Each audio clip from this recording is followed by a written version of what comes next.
တထေးသားဘင်ဂျမင်ကအပြင်းပြေဖို့အတွက်သူ့ရဲ့ကိုယ်ပိုင်ရေကူးကန်ထဲမှာမိချောင်းကြီးနှစ်ကောင်မွေးထားတယ်ဗျ။နေတိုင်းသူကတငယ်ချင်းတွေကိုဖိတ်ပြီးတော့အေးအေးဆေးဆေးပဲမိချောင်းစာကျွေးခိုင်းလေးရှိတယ်။အဲ့ဒီနေ့မှာမိချောင်းစာကျွေးရင်သူ့ရဲ့ချစ်ဦးသူကခြေချော်ပြီးတော့သူမရဲ့လက်ကောက်ကရေကူးကန်ထဲကျသွားပါလေရော။သူမစိတ်ကြည်နက်အောင်လို့ဘင်ဂျမင်ကရေထဲဆင်းပြီးအဲ့ဒီလက်ကောက်ပြန်ဆယ်ပေးနိုင်တဲ့ဘယ်ဝန်ထမ်းကိုမဆိုရွမ်9000ပေးမယ်ဆိုပြီးအေးအေးဆေးဆေးပဲကမ်းလှမ်းလိုက်တယ်။ဒါပေမဲ့ဘသူမှမလှုပ်ရှားကြဘူး။ငွေ9000အတွက်နဲ့ဘသူကအသက်နဲ့ရင်းပြီးမိချောင်းစာအဖြစ်ခံပါလဲလို့ဘင်ဂျမင်ကနှာခေါင်းရှုံပြီးဈေးကိုတသိန်းထိတိုးလိုက်တယ်ဗျ။အဲ့ဒီပမာဏကအန်နာအတွက်တော့ဘုံတစ်လုံးပောက်ကွဲသွားတယ်လို့ဖြစ်သွားခဲ့တယ်။ဒါဟာအသက်ကယ်နိုင်မဲ့ငွေတွေပဲလေသူမကလူအုပ်ကြားထဲကနေတိုးထွက်ပြီးတော့ရှေ့ကိုထွက်လာခဲ့တယ်။ဒါပေမဲ့သူမစကားပြောလိုက်တဲ့အချိန်မှာပဲဘင်ဂျမင်တောင်းခဲသွားပြီးအဲ့ဒီအတန်ကိုသူမမိသွားတယ်ဗျ။ဒါကလွန်ခဲ့တဲ့3နှစ်ကသူ့ရဲ့ရီစာဟောင်းအန်နာဖြစ်နေပြီးအန်နာဟာအိမ်ပြန်လမ်းမှာနောက်ယောင်ခံလိုက်ခြင်းခံခဲ့ရဘူးလားပါ။သူမတိုက်ခိုက်ခံရခါနီမှာဘင်ဂျမင်ကရုတ်တရက်ပေါ်လာပြီးကယ်တင်ခဲ့တာဖြစ်ပါတယ်။ဒါပေမဲ့နောက်တစ်စက္ကန့်မှာတော့သူဘာမှတောင်မလုပ်နိုင်သေးခင်အုတ်ခဲတစ်လုံးနဲ့အရိုက်ခံလိုက်ရတယ်။သူပြန်မခုခံနိုင်တော့တဲ့အချိန်မှာပဲအထိုးအကျိတ်တွေအကန်တွေနဲ့နောက်ဆုံးတော့သူ့ရဲ့ခြေထောက်တွေပါအသေးရစရာကောင်းအောင်အကျိုးခံလိုက်ရတယ်ဗျ။အန်နာကတော့သူမမြင်ခဲ့သမျှအရာအလုံးကဘင်ဂျမင်ကိုယ်တိုင်သူမနားကပ်နိုင်အောင်လို့တိတိကျကျစီစဉ်ထားတဲ့အကွက်တွေမှန်လုံးဝမသိခဲ့ရှာဘူး။ဒါကြောင့်မလို့3နှစ်ပတ်လုံး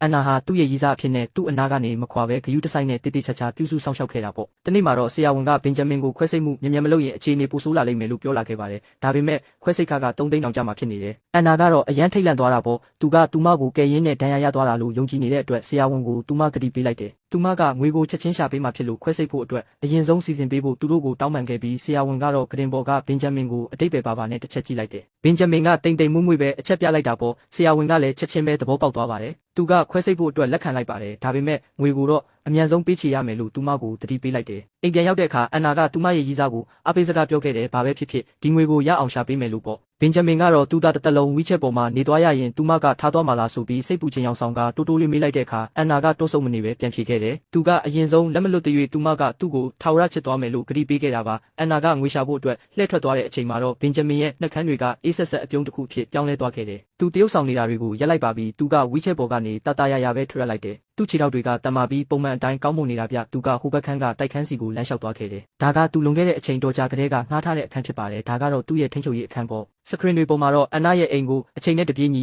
စောင့်ကြည့်နေတာဖြစ်ပြီးသူ့တငယ်ချင်းတွေကလည်းအတင်းစောင့်နေကြတယ်။သူကဒီသားကောင်ကိုဘလောက်တောင်ရင်ပါအောင်လှုပ်ထားနိုင်လဲဆိုတာကိုကြွားချင်နေတာပေါ့။နောက်တစ်စက္ကန့်မှာတော့သူကအထူးချုပ်ထားတဲ့ဒီဇိုင်နာဝတ်စုံကိုဝတ်လိုက်ပြီးမောက်မာတဲ့တထေးသားလေးတစ်ယောက်ဖြစ်ပြောင်းလဲသွားခဲ့တယ်။အဲ့ဒီညမှာသူစောင့်မျှော်နေတဲ့ချစ်ဦးသူကနိုင်ငံခြားကနေပြန်လာမှဖြစ်ပါတယ်။သူမအတွက်ကြိုးစိုးပွဲအကြီးအကျယ်လုပ်ပေးဖို့ခြံဝင်းကျယ်ကြီးတစ်ခုလုံးကိုငှားထားလိုက်တယ်။လောကရဲ့တခြားတစ်ဖက်မှာတော့အန်နာဟာငွေမြန်ရဖို့အတွက်ငရဲခန်းထဲကိုဝင်သွားခဲ့ရပါတယ်။သူမကဆေးရုံကိုသွားကသူမရဲ့ရိုးတွင်းကျင်စီကိုလှူဒန်းခဲ့တာပါ။ဆရာဝန်ကသူမကိုအရန်အားနေနေတဲ့အတွက်အနားယူရမယ်ရေအေးမထိရဘူးလို့တတိပေးခဲ့တယ်ဗျ။သူမဆေးရုံကထွက်လာတဲ့အချိန်မှာ9သိန်းလောက်လိုနေသေးတာကြောင့်အချိန်ပိုင်းလုပ်တစ်ခုအတွက်မက်ဆေ့ချ်ဝင်လာတဲ့အခါတိုးဆုံမနေပဲလက်ခံလိုက်တယ်။သူမကအားမရှိတဲ့ခန္ဓာကိုယ်ကိုအတင်းတွန်းအားပေးပြီးအဲ့ဒီကို